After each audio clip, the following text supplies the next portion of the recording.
You are looking live. Here comes the play. Goodman at the free throw line. Jumper. He broke his ankles. He is Houdini. Mickey Mantle don't care about you, so why should you care about him? Nobody cares. That's not a good call. No. You don't like that call. I don't like that call. Woo, woo, woo, woo. Not so fast. Philadelphia fans, you know who it is. Ben Simmons. And oh my goodness, I mean, where do we begin? Ben Simmons is turning out to be more of a head case than anyone would have thought. It seems like things were going to work themselves out once word broke that he was coming back to Philly, and now things are going down the tubes again. And you know, there was rumors that the whole team was going to fly out to L.A. to go see Ben. Ben didn't want any part of that. And then out of nowhere, I think during a preseason game, Ben just up and randomly shows up to the to Wells Fargo Center. Yeah. Elton Brand gets a text, "Hey, Ben's outside. He wants to talk." They get something done. He comes back to Philly, and with that whole thing, I gotta wonder if the only reason that Simmons came back was because he realized that nobody wanted him. Nobody was going to trade for him. And he was like, oh, okay, well, I guess Philly's all I got. So it was just odd. I mean, you're not wrong. I mean, especially now, he probably had so much trade. His worth was probably so high in the beginning, but once the postseason hit, man, I think that was the beginning of the downfall in Philly, because everybody watched how he played. It wasn't good. I didn't like the showing in the postseason. So then watching that, and then now seeing all of this go down, I could totally see why he went knocking on the door and said, "Hey man, listen, nobody wants me. Can I come back to this team?" And now the Sixers don't even want him. So Yeah. like he's now he's out of teams right now. And there was one thing that it just reminded me about. I talked about this, I think it was like 3-4 weeks ago, where there was, when this whole thing just started, there were a lot of media members asking GMs and head coaches, would you be interested in Ben Simmons? And I think it was the Warriors GM or owner who's like, no, I don't really want Ben Simmons on my team. And the NBA fined him, and I said, are we really sending that? Yeah, they fined him like $50,000. It's pocket change to these guys, but still. Finding a guy for saying, hey, I don't want Ben Simmons on my team, I said, who does want Ben Simmons on the team? Like I would find him if they said they wanted. Yeah. I mean, I don't personally, I don't see a problem with that. I find it more comical. Yeah, exactly. That's what I'm saying. I don't have a problem. I mean, as I said, Ben, he can't shoot the ball. He's got head problems, and I mean, there's about 50 million other things that I could get to. That's neither here nor there. But like, who does want that character in your locker room? I would find a GM if he said, yeah, I do want him in my locker room. Oh my goodness, that must be in like the Shanghai Sharks, because I don't think anybody in America really wants him on their team at the moment, especially now with all the stuff that he's doing to the organization now. I wouldn't want him. I wouldn't even want him either if he came up and knocked on my door saying, hey, can I join you for dinner? Sorry, sir. No. And even Doc Rivers was kind of supporting him a few weeks ago, and even that has changed. And in an article from CBS Sports, this week on Tuesday, the Sixers suspended him for the opening game on Wednesday, I believe it was. And on Tuesday, Sixers head coach Doc Rivers threw Ben Simmons out of practice. According to CBS Sports, the article, Ben Simmons was disengaged. He refused to join a defensive drill. Doc Rivers asked him to join the drill, do the things that everybody else was doing. Simmons refused, and Doc Rivers had enough of that, threw Ben Simmons out of the practice, and the suspension was handed out shortly after the incident. There's a few big quotes from this. One was from Rivers, and the other one was from Joel Embiid.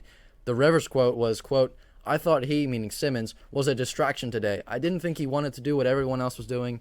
At the end of the day, as a coach, I had to protect the team. The team comes first, he said on Tuesday. And that is 100% facts, especially from the coach's perspective. I mean, his job is to make the team better, and when you have a player like that who's refusing to just do a simple defensive workout,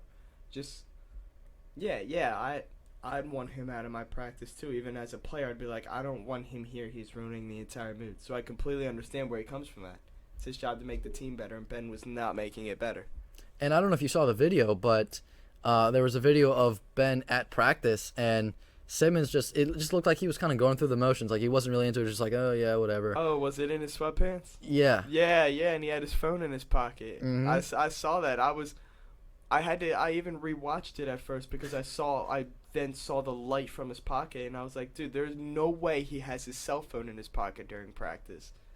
And then even later in the video, I saw that like the team had like their team huddle. Doc is talking to him, and he's in the back just like dribbling a basketball, waiting to leave.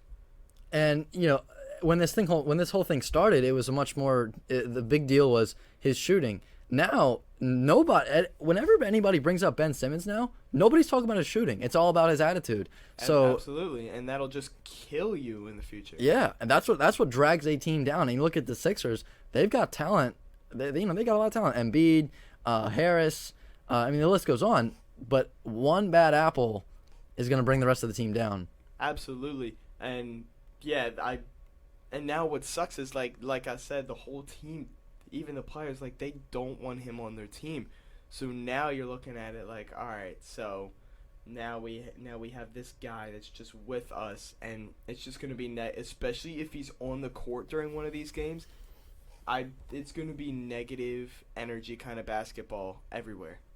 And as you said, even the players don't really support him anymore. And Philadelphia 76ers center Joel Embiid had to say this regarding the ongoing saga. Quote, "At this point, I don't care about that man, honestly. He does whatever he wants. That's not my job. I'm only focused on trying to make the team better, win some games, play hard every night, and try to lead the guys that we have here.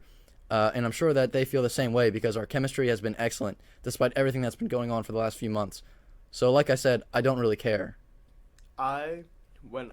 When I heard that, I couldn't help but laugh because, man, I don't quite like. I don't listen to a lot of the Joel Embiid things. I'm kind of like a overall NBA fan, so Same here. I don't really mainly focus on Joel Embiid. But man, when he said that, now I love him. That is like at one point in earlier, you're like hinting at it every now and then, but nah, he just went dead in and said, I don't care anymore. And we've seen a few incidents that are very similar to this. There was in the NFL a few years ago when the Patriots had Antonio Brown, and you could tell Bill Belichick was just tired of constantly being asked the questions about AB. And then I think at one point he just kind of snapped and was like, "I'm over it. I'm not answering any more questions about Antonio Brown." And that's what happens. People are gonna be nice and they're gonna put up with things for so long, but eventually they're gonna snap. And we saw that with Joel Embiid. And I would not be surprised if we saw more similar quotes from every other player on the Sixers. Yeah, I mean, I haven't heard any just because I know that Joel Embiid, he's the star, he's the superstar, so nobody's going to really focus on people like Matisse. But I guarantee they all can back up Joel's talk and still give more details about their perspective on it. So, like you said, I guarantee all the players can really just speak their mind, and not one positive thing will be said about Ben. And this is across multiple Philly sports. Philadelphia Eagles lineman Jason Kelsey said, I don't have the quote right here, but and he just said this, I think, the other day. He's basically said, there's nothing. The fans love Simmons or they used to at least. And he basically said, if you just are good at your job and you're good at playing basketball, and that's it, like fans are gonna love you. Yeah, like that's the big issue. As long as you're out there putting in the effort and you're winning, then the respect will crawl back because everybody knows Philly fans, man. They're insane. So when it comes to their sports, if they don't like a player but he is performing good, they will forget everything in the past and just say, yo, keep doing what you're doing. Jason Kelsey had this to say on the situation, quote, "I don't want to crush any other players, but what's going on with the 76ers, Ben Simmons, stuff like that, all of that is because of a lack of accountability, a lack of owning up to mistakes, and a lack of correcting things. If all that got corrected, if you're fixing free throws, if you're getting better as a player, none of this is happening. So everybody can blank and complain about how tough the city is to play in. Just play better, man. The city will love you." That is a very Jason Kelsey thing to say. That is a very direct statement. And I didn't hear one false piece of info in that statement. I mean, everything he said was right on the money, and I can see exactly where he's coming from, and I wonder, I doubt it, but I wonder if Ben looked at that and took that into consideration. I mean, this is, I think he's a little past that now. I don't think he's, he just keeps going down the wrong road. I don't know that now's the time to stop and say, hey, you know what, maybe I messed up. I mean, yeah, except the thing is, like we said earlier, no team wants him, so he might have to be like, all right, listen, I'm already on contract. I've got years ahead of me. So his only option might be to man up and just play the game. And, I mean, that sounds great, and I hope, and if he does that, then, yeah, he'll be back. But I kind of addressed this, I think it was last week or the week before. I think it was 2 weeks ago. I said, when a player is struggling and a player is kind of losing ground in their career, especially in basketball, we'll just keep the example with that. In basketball, you know what players do? They get with a coach. They practice shooting. They practice practice their defense. Absolutely. Whatever they're struggling with, they get with a coach and they practice that. Ben Simmons took a different approach and said, well, I'd never want to play a game for the Sixers again because fans were getting on his case for not being able to shoot the ball. And as a point guard, that's kind of your main job. And we talked about this within the zone. Ben Simmons doesn't have to be an elite three-point shooter. He doesn't have to be Steph Curry. Russell Westbrook isn't an elite three-point shooter, but he's still, top 10. Them. Yeah, he's still top 10 point guard. But Ben Simmons, he can't shoot a free throw. He can't shoot 5 feet from the basket, much less a three-pointer. So for him to not just say, hey, you know what, that's on me. I got to work on my game. I got to work on my craft. For him to just say, no, I don't like it. I don't like the I don't like the way the fans have been treating me. It's just as Jason Kelsey said, get better and the city will love you. Welcome to Philly. Yeah. Where if you are doing bad, the fans will let you know. So, have you seen the practice videos, man? He doesn't miss. He doesn't miss in that gym. But, obviously that doesn't quite show back on the court. Personally, I think he should still shoot him anyway. I think he's just scared to. Even with the mid-range, he's scared to. I think it'd be a complete, game changer if he were to just start shooting him, because then teams are going to be like, oh, he's actually going to start shooting. So that'll change the whole script. And everybody knows it. The whole league knows that, and I agree with you, Ben Simmons has a confidence issue when it comes to his shooting. And, you look at games, and Ben Simmons will be out, not even at the three-point line, but he'll be out there. He gets the ball, and the defender turns and looks at him and just stops, totally disrespecting him, because they know that he probably won't shoot it, and B, if he does shoot it, he won't make it. Yeah, so they're going in from the free throw line. Yeah, exactly. And, the three-point shooting is one thing, the outside perimeter shooting is one thing, but his free throw shooting is even worse. And, free throws, we were just talking about in the gym, he doesn't miss a three-pointer. I can go to the gym and make some free throws, and I'm not getting paid to do it. I just go to the gym and shoot free throws. I could make a few. I could make probably 10 out of 20 or whatever. I could be 50%. Ben Simmons, much bigger than I am, NBA player he's getting paid to, and he has no interest in improving his game. I don't get it. You could probably make more free throws than he did in the entire playoffs in half the attempts. It was miserable watching that. But yeah, like you said, dude, I could go to a gym, post a couple videos of me hitting threes and free throws, get people thinking that I'm good, but then go back home and play some Call of Duty Warzone again and just sit there on my PC and play my game, which while everybody else is still out there grinding, which especially with the team that he's got around, Joel Embiid, I know he spends every day maybe 3-4 hours in that gym just improving because he wants to be that guy. Yeah, and everybody, I'm not saying everybody, but a lot of guys that are not even stars, but you're on an NBA roster, you're getting paid, pennies on the dime amount of dollars. That's your job to get better and keep improving. And I don't get it. And Ben Simmons, we can talk about how he doesn't want to be there and all that till the cows come home. But I gotta say that I think the only reason Ben showed up is so that he stopped getting fined. According to Adrian Wojnarowski from ESPN, Simmons was fined a total of $1.4 million for sitting out in preseason.